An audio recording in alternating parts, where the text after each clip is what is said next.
terkait tentang pelayanan, tadi kan sudah Mhm, disampaikan bahwa ada harus pas respon, kemudian terkait ekspedisi ya harus cepat gitu kan. Nah, mhm.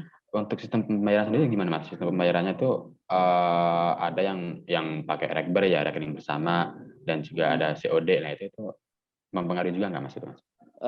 Kalau itu mempengaruhi sih, Mas. Kalau misalnya ngomongin sejarah kan karena memang kita jualannya di marketplace kan. Jadi dulu, waktu pertama-tama saya jualan online itu tahun 2012 memang kita terkendala dengan namanya kredibilitas, ya kan. Karena memang dulu saya jualannya hanya di BBM, terus di Facebook dan lain-lain kan, kita terkendala dengan kredibilitas. Nah waktu itu kalau misalnya kita harus punya website itu minimal harus punya NPWP. NPWP, terus Siup Situ, TDP, kayak gitu seperti perusahaan itu yang website yang, .co.id. Nah waktu itu kita lari ke situ lah karena memang kita pengen punya kredibilitas kan. Jadi, kita bikin rumah sendiri ya kan, kita bikin SIUP TDP-nya, bikin NPWP-nya, bikin semuanya ya, kita bikin website itu tahun 2012 dan itu cukup membantu Mas, waktu awal-awal kita di online karena orang percaya kan ya kan, online ke kita karena memang kita sudah terdaftar ya kan, orang transfer ke kita, kita kirim barangnya gitu kan. Nah cuman waktu itu saingan kita masih konvensional. Maksudnya konvensional ya orang masih enggan ingin berbelanja online, karena zaman segitu kan tahun 2012 kan ya, orang lebih baik ke pasar, ke mall ya kan, belanja langsung gitu kan. Nah cuman datangnya Tokopedia di tahun sebenarnya Tokopedia ada tahun 2009, nah cuman dia memang hitnya tahun 2014 ya kan, 2014, 2015 itu kan.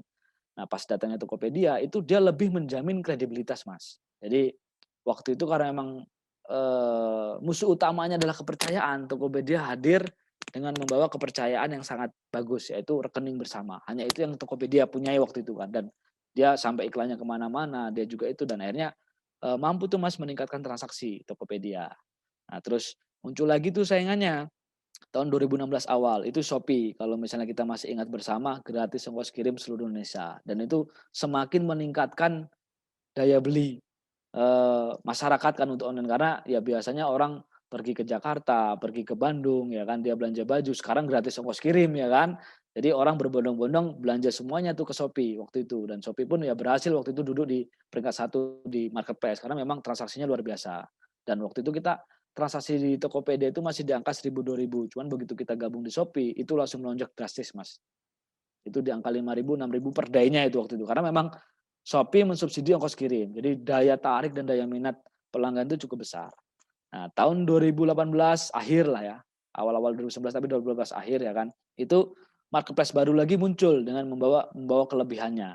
Dan itu menurut saya meningkatkan transaksi yang sekitar 20% dan sampai sekarang itu menjadi andalan sih kalau menurut saya. Karena dia membawa fitur yang memang, dibutuhkan dan memang itu terjadi di kondisi saat ini. Karena kondisinya walaupun udah gratis ongkos kirim ya kan, walaupun sudah ada gerai-gerai pembayaran dan lain-lain, cuman orang yang mempunyai buku tabungan atau orang yang mempunyai ATM itu sangat sedikit dan bahkan kalau misalnya di daerah pelosok ya kan, orang untuk belanja aja ya transfer itu ke ATM atau ke ATM ataupun ke Indomaret atau ke manapun itu jaraknya masih jauh. Nah, akhirnya Lazada datang dengan fitur COD. Dan COD sendiri mampu Mas meningkatkan transaksi 20% sampai 30% dan ini langkah luar biasa karena ya dia menyasar customer-customer yang di daerah-daerah pelosok dan yang tidak punya rekening ataupun misalnya dia jauh dari gerai-gerai pembayaran, nah dia mensasar itu. Dan itu dampaknya luar biasa. Nah, sampai saat ini ya menurut saya pembayaran COD ini yang paling favorit. Jadi kalau misalnya dari total transaksi 100% itu COD-nya bisa di angka 60% dan itu mampu berhasil ningkatin transaksi.